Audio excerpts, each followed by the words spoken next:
할렐루야. 오늘도 이 자리에 오신 여러분들을 주님의 이름으로 축복합니다. 우리 함께 말씀과 기도로 하나님 앞에 나아가면서 그 무엇보다 우리의 마음이 기쁨으로 충만해지기를 소망합니다. 우리 함께 사도신경으로 우리의 신앙을 고백하겠습니다. 나는 전능하신 아버지 하나님 천지의 창조주를 믿습니다. 나는 그의 유일하신 아들 우리 주 예수 그리스도를 믿습니다. 그는 성령으로 잉태되어 동정녀 마리아에게서 나시고 본디오 빌라도에게 고난을 받아 십자가에 못 박혀 죽으시고 장사된 지 사흘 만에 죽은 자 가운데서 다시 살아나셨으며 하늘에 오르시어 전능하신 아버지 하나님 우편에 앉아 계시다가 거기로부터 살아있는 자와 죽은 자를 심판하러 오십니다. 나는 성령을 믿으며 거룩한 공교회와 성교의 교제와 죄를 용서받는 것과 몸의 부활과 영생을 믿습니다. 아멘.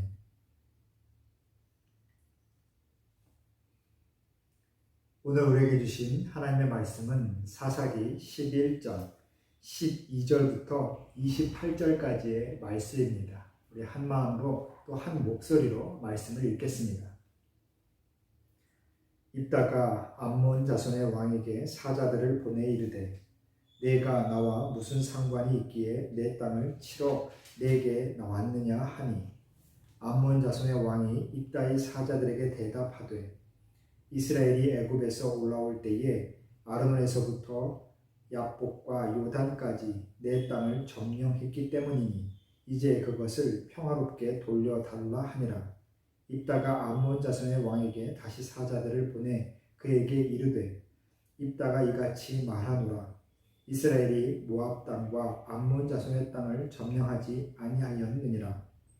이스라엘이 애굽에서 올라올 때에 광야로 행하여 홍해에 이르고 가데스에 이르러서는 이스라엘이 사자들을 에돔 왕에게 보내어 이르기를 청하간대 나를 내 땅 가운데로 지나게 하라 하였으나 에돔 왕이 이를 듣지 아니하였고 또 그와 같이 사람을 모압 왕에게도 보냈으나 그도 허락하지 아니하므로 이스라엘이 가데스에 머물렀더니 그 후에 광야를 지나 에돔 땅과 모압 땅을 돌아서 모압 땅의 해 뜨는 쪽으로 들어가 아르논 저쪽에 진쳤고 아르논은 모압의 경계이므로 모압 지역 안에는 들어가지 아니하였으며 이스라엘이 헤스본 왕 곧 아모리 족속의 왕 시온에게 사자들을 보내어 그에게 이르되 청하간대 우리를 당신의 땅으로 지나 우리의 곳에 이르게 하라 하였으나 시온이 이스라엘을 믿지 아니하여 그의 지역으로 지나지 못하게 할 뿐 아니라 그의 모든 백성을 모아 야하스에 진치고 이스라엘을 침으로 이스라엘의 하나님 여호와께서 시온과 그의 모든 백성을 이스라엘의 손에 넘겨주시매 이스라엘이 그들을 쳐서 그 땅 주민 아모리 족속의 온 땅을 점령하되 아르논에서부터 야복까지와 광야에서부터 요단까지 아모리 족속의 온 지역을 점령하였느니라. 이스라엘의 하나님 여호와께서 이같이 아모리 족속을 자기 백성 이스라엘 앞에서 쫓아내셨거늘 네가 그 땅을 얻고자 하는 것이 옳으냐? 네 신 그모스가 네게 주어 차지하게 한 것을 네가 차지하지 아니하겠느냐? 우리 하나님 여호와께서 우리 앞에서 어떤 사람이든지 쫓아내시면 그것을 우리가 차지하리라. 이제 내가 모압 왕 십보의 아들 발락보다 더 나은 것이 있느냐? 그가 이스라엘과 더불어 다툰 일이 있었느냐? 싸운 일이 있었느냐? 이스라엘이 헤스본과 그 마을들과 아로엘과 그 마을들과 아르논 강가에 있는 모든 성읍에 거주한 지 300년이거늘 그동안에 너희가 어찌하여 도로 찾지 아니하였느냐? 내가 네게 죄를 짓지 아니하였거늘 네가 나를 쳐서 내게 악을 행하고자 하는도다. 원하건대 심판하시는 여호와께서 오늘 이스라엘 자손과 암몬 자손 사이에 판결하시옵소서 하였으나 암몬 자손의 왕이 입다가 사람을 보내어 말한 것을 듣지 아니하였더라. 아멘. 할렐루야. 오늘도 이 말씀이 우리의 삶의 모든 자리에서 하나님의 특별한 은혜로 임하기를 다시 한번 소망합니다. 여러분 혹시 인간관계의 어려움 요즘에 겪고 계신 분 계십니까? 우리가 사람 사이의 관계가 한없이 좋을 수만은 없는 것이 서로 간에 오해가 꼭 생기기 때문이지요. 나의 의도와 달리 상대방이 나의 말과 나의 생각과 나의 행동을 그렇게 오해를 하게 될 때에 우리는 전혀 의도치 않은 갈등 상황에 빠지게 됩니다. 그리고 때로 또 억울한 일이 무엇이냐 하면 내가 하지 않은 일에 대하여 내가 책임을 져야 되는 것처럼 몰아세움을 당할 때에 우리는 그 일을 해결하기가 참 어렵지요. 하지만 그것을 상대함에 있어서 더 어려운 것은 서로가 옳은 판단을 하기 전에 서로의 감정이 앞서서 생각의 폭이 좁아진다라는 것입니다. 오늘 말씀 보시면 암몬 왕과 입다가 함께 만나 지금 이스라엘의 분쟁 상황에 대해서 함께 논의하고 있습니다. 암몬 왕은 먼저 이스라엘에게 와서 우리의 땅 일부가 너희 가운데 있다. 우리 땅을 내놓아라. 그러면 전쟁을 해야 되겠다라고 말하지요. 그때 입다는 이렇게 대답합니다. 그것은 우리가 차지한 것이 아니라 애굽에서 우리 조상들이 내려올 때에 그 땅을 통과할 수 있게 해달라고 우리는 평화롭게 요청했다. 하지만 그 당시에 너희의 조상이 그것을 거절했기에 우리 하나님께서 그 땅을 우리에게 주신 것이다. 그리고 그 이후 300년 동안 우리가 평화롭게 잘 살아왔는데 이제 와서 새로운 분쟁을 일으키려고 하는 것이 너희에게 옳은 일이냐라고 그렇게 반문합니다. 오늘 23절 말씀 함께 다시 보시면 말씀은 이렇게 시작됩니다. 이스라엘 하나님 여호와께서 이같이 아모리 족속을 자기 백성 이스라엘 앞에서 쫓아내셨거늘 내가 그 땅을 얻고자 한 것이 옳으냐라는 것이죠. 이것이 하나님의 뜻이라면 너희가 그것에 순종하지 아니하겠느냐. 만약에 하나님의 뜻이 아니었다라면 이 300년의 평화가 과연 우리에게 허락되었겠느냐. 이것이 옳은 일이기에 우리가 함께 평화를 누리는 것이 당연한 것 아니냐라고 그렇게 이야기하고 있습니다. 그리고 입장을 바꾸어 너희가 만약 너희가 섬기는 그 우상 신 그모스에게 기도하여 새로운 땅을 얻게 되었다라면 너희는 그 땅을 너희의 신이 너희에게 주었다라고 확신 안 하겠느냐. 그리고 그 이후의 결과를 보면서 너희의 땅이라 여기지 아니하겠느냐. 너희가 정직하게 너희의 마음을 돌아보아라. 이것이 정말 상황이 잘못되어서 이야기하는 건지 아니면 너희의 욕심 때문에 이 갈등을 다시 불러 일으키는 건지 생각해 보아라 라고 말씀하십니다. 이따가 그렇게 얘기하는 것이죠. 또 26절 그래서 보시면 이스라엘이 헤스본과 그 마을들과 아로엘과 그 마을들과 아르논 강가에 있는 모든 성읍에 거주한 지 300년 이거늘 그동안에 너희가 어찌 도로 찾지 아니하였느냐라고 이야기합니다. 어떻게 이 땅을 다시 찾지 않았느냐? 이제 와서 찾고자 하느냐? 그 이유가 무엇이냐? 너희가 이것을 정의를 선포하기 위한 것인지 정말 의로운 일을 기준을 세우기 위한 것인지 다른 이익 때문에 다른 사람의 삶을 평화롭게 살고 있는 이스라엘을 희생시키려고 하는 것인지 너희가 정직하게 돌아보라 라고 이야기하고 있죠. 이 모든 과정을 보면서 우리는 입다가 가진 그 성정, 성품을 엿볼 수가 있습니다. 먼저 입다는 감정적으로 사람을 대하지 아니하였습니다. 몰아세움을 당하지만 그리고 자신이 하지 않은 일에 대한 책임을 져야 될 것 같이 그렇게 자신을 밀어붙이는 몰아세우는 그 암몬 왕에게 대하여 자신의 감정대로 기분대로 할 수 있는 만큼 자신의 힘을 과시하지도 않고 그 모든 것을 정확하게 판단하고자 애쓰고 있다는 겁니다. 그리고 그가 이 상황을 설명하는 내용을 천천히 말씀을 읽어보시면 이스라엘 땅이 어떻게 지금의 영토로 이렇게 확정되게 되었는지 그 역사적인 과정을 그는 천천히 이해하고 풀어내고 있습니다. 그래서 그는 상대방을 잘 설득하고 있지요. 여러분, 어떤 상황에 대해서 오해를 푼다라는 것은 철저하게 그 사실, 그 중심을 볼 수 있는 눈을 서로가 갖게 될 때에 그 일이 해결될 수 있습니다. 침착하게, 차분하게 그 일의 전말을 살필 수 있는 그 여유, 그 지혜, 그것은 다른 무엇보다 먼저 흥분된 감정을 가라앉히는 것에서부터 시작됩니다. 여러분, 혹시나 억울한 일을 당하셨을 때에 그 감정을 주체하기 힘드시지 않으시겠습니까? 사람이 성숙했다라는 표현, 연륜이 있다라는 그 표현에는 쉽게 흥분하지 않는다. 그 감정에 따라 자신의 행동을 쉽게 결정하지 않는다라는 의미를 담고 있습니다. 나이에 상관없고 세상의 어떠한 성공, 이룬 삶의 결과에 상관없이 그 사람의 성숙됨, 그 성품은 급박한 일을 맞이하였을 때에 그 사람이 어떻게 행동하느냐에 따라 우리는 그것을 평가할 수 있는 것이지요.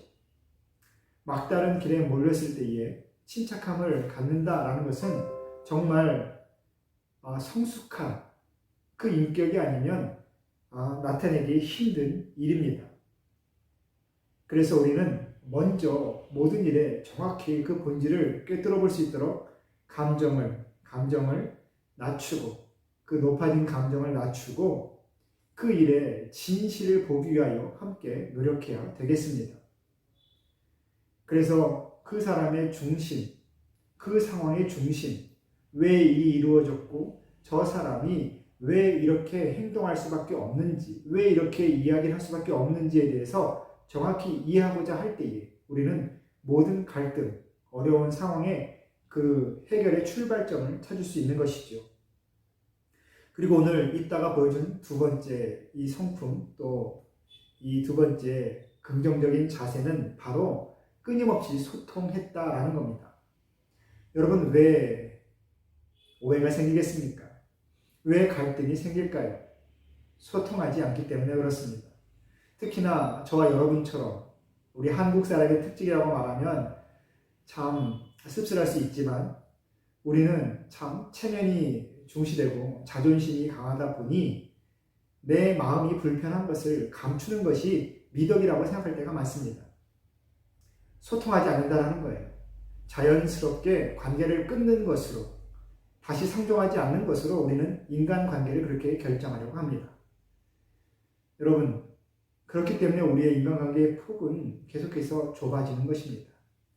그런 면에서 고대로부터 내려온 원탑토의, 그리고 요즘으로 말하면 난상토론 같은 것도 함께 이야기해 볼 수 있겠지만 어떠한 감정을 뒤로 하고 있는 그대로의 사실, 또 자기가 자신이 품은 생각을 적극적으로 소통하는 것은 참으로 이 시대에 필요한 자세다라고 생각합니다.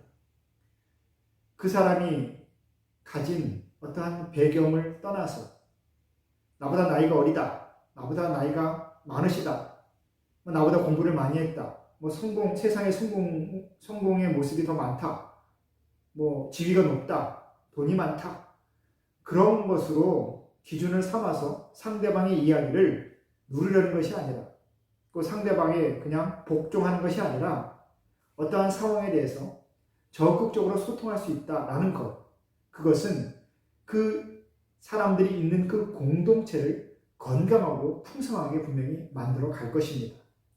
오늘 입단은 암몬 왕과 참으로 불편한 자리에서 불편한 주제를 함께 이야기하고 있지만, 그리고 그 이야기의 결과에 따라 두 나라의 백성이 얼마나 큰 사망을 맞이하고 큰 피해를 맞이하게 될지도 모르지만 그 불편하고 어려운 자리에서 입단은 끊임없이 소통하고 있습니다. 그리고 그 소통하면서 그 방법을 자신의 생각, 자신이 경험한 그 모든 개인적인 판단에 근거를 두지 않고 그는 최대한 객관적인 사실, 누구나 인정할 수 있는 그 사실을 서로에게 중요한 기준의 잣대로 그렇게 보여주고 이야기하고 있는 것이지요. 여러분, 모든 다툼은 감정에서 분명히 시작됩니다. 기분에 따라 행동한다라는 것이지요. 그리고 그 기분, 감정은 결국 내 자신의 내 자신의 얻을 것만을 집중하다 보면 그렇게 내 욕심이 앞서서 그렇게 감정에 치일 때가 분명히 있습니다. 하지만 나를 생각하지 않고 내가 이익 볼 것을 생각하지 않고 내가 주도권을 얻고 좀 더 우위에 서는 것을 생각하지 않고 그 사람의 본심 그리고 그 상황이 벌어진 그 본질을 함께 보고자 노력할 때에 우리는 건강한 공동체 그리고 함께 나아갈 수 있는 연합의 공동체를 이끌어갈 수 있을 것입니다. 그 어느 공동체보다 교회는 그것이 반드시 필요하다라고 생각합니다. 여러분, 교회 안에서 관계를 맺으시며 오해가 생기고 갈등을 초래하게 되는 경우를 많이 경험하지 않으십니까? 그런데 그러한 불편한 상황, 어려운 관계를 맞이하게 됐을 때에 저와 여러분의 선택은 과연 무엇일까요? 오늘 이따처럼 감정을 뒤로 하고 끊임없이 소통하면서 그 일의 본질에 대해서 함께 논의하고 함께 보고자 노력하는 그 과정을 우리는 얼마나 감당했었을까 한번 생각해 보게 됩니다. 그런데 왜 교회에서 이 자세가 필요하느냐? 함께 하고자 하는 목적, 하나님 앞에 예수님의 그 보혈을 한 몸으로 받아 하나님 나라의 가족으로 맺어진 영적인 혈연 관계에 있기 때문에 우리는 끝까지 관계를 포기할 수 없고 끝까지 함께 가야 된다는 그 뚜렷한 목적 때문에 우리는 끊임없이 소통하고 끊임없이 서로의 본심을 보고자 노력해야 된다는 겁니다. 그것이 믿음의 공동체입니다. 믿음의 공동체는 조용히 그 불편한 상황이 싫어서 관계를 끊어버리는 것이 믿음의 공동체가 분명히 아닙니다. 여러분, 혹시라도 그러한 어렵고 불편한 관계가 싫어서 관계를 끊은 분들이 계시다면 다시 한번 기도하시길 바랍니다. 어디서나 적극적으로 소통할 수 있고 내 자신의 감정과 기분이 아니라 하나님께서 저 사람에게 주신 그 믿음의 모습, 하나님께 주신 그 은혜의 모습, 그 삶의 모습들을 우리가 함께 보고자 노력하면서 우리 안에 사랑이 함께 나눠질 수 있도록, 그래서 결국 소통하며 화목함으로 굳건해질 수 있는 공동체가 될 수 있도록 우리는 끊임없이 더 노력해야 되겠습니다. 그 일을 위하여 우리는 오늘도 기도해야겠지요. 사랑하는 성도 여러분, 오늘 이 시간을 마치고 또 기도하실 때에 혹시라도 마음에 불편한 분이 계신가, 아니 억지로 내가 불편한 어떤 누군가를 꼭 만들어낼 필요는 없으시지만 내가 조금 더 소통하지 못하고 조금 더 한 걸음 하나님께서 내게 주신 그 사랑의 마음으로 다가가지 못했던 분이 계시다라면 오늘 이 시간 이후에 함께 기도하시면서 하나님, 내 안에 우리 예수님께 주신 그 사랑이 다시 한번 싹트고 또 자라고 충만해지도록 도와주옵소서. 하나님, 주께서 허락하신 이 믿음의 공동체를 내가 주님의 몸이라 여기고 건강하게 세울 수 있도록 제 자신이 더 마음을 열고 다가갈 수 있도록 주님, 나를 도와주옵소서. 오늘 이 말씀을 함께 나누며 이렇게 해야 되겠다라는 이 결심을 생각하게 하셨사오니 주님, 내가 다시 한번 주님의 말씀 붙잡고 주님의 마음 붙잡고 적극적으로 나아가겠습니다. 그렇게 다시 한번 굳게 마음 먹으시는 저와 여러분 되기를 다시 한번 소망합니다. 사랑하는 성도 여러분, 오늘도 하나님의 샬롬을 전합니다. 우리 함께 기도하겠습니다. 우리의 삶의 주인 되신 하나님 아버지, 오늘도 하나님 앞에서 이 하루를 시작하며 특별히 말씀으로 또 기도로 내 자신을 건강하게 일으켜 세우게 하시니 감사합니다. 살아가는 모든 순간마다 세상 속에서 그 감정에 따라, 분위기에 따라, 또 세상의 흐름에 따라 그렇게 휩쓸려 살아가는 그 덧없는 인생이 아니라 오직 하나님의 손에 붙잡혀 이 땅 가운데 굳건히 뿌리를 내리고 또한 하나님께서 이끄시는 대로 풍성한 결실을 맺어가는 하나님 나라의 성공한 인생으로 살아갈 수 있도록 주님, 우리를 다시 한번 붙잡아 주옵소서. 그리고 살아가는 모든 과정 가운데에 하나님 주신 믿음의 공동체를 우리가 함께 되짚어 보며 그 안에서 나의 기분, 나의 생각, 나의 판단이 아닌 하나님께서 주신 그 마음으로 사람을 대할 수 있도록 주님, 이 시간 우리 안에 믿음을 더하여 주옵소서. 하나님께서 나를 대하시는 것처럼 나도 내 이웃의 모든 이들을 그렇게 대할 수 있도록 주님 도와 주옵소서. 언제나 소통하고 만나고 그 사람이 가진 그 고유한 은사들을 귀하게 보아줄 수 있는 우리 믿음의 사람들 다 되게 하여 주옵소서. 예수님의 이름으로 기도합니다. 아멘.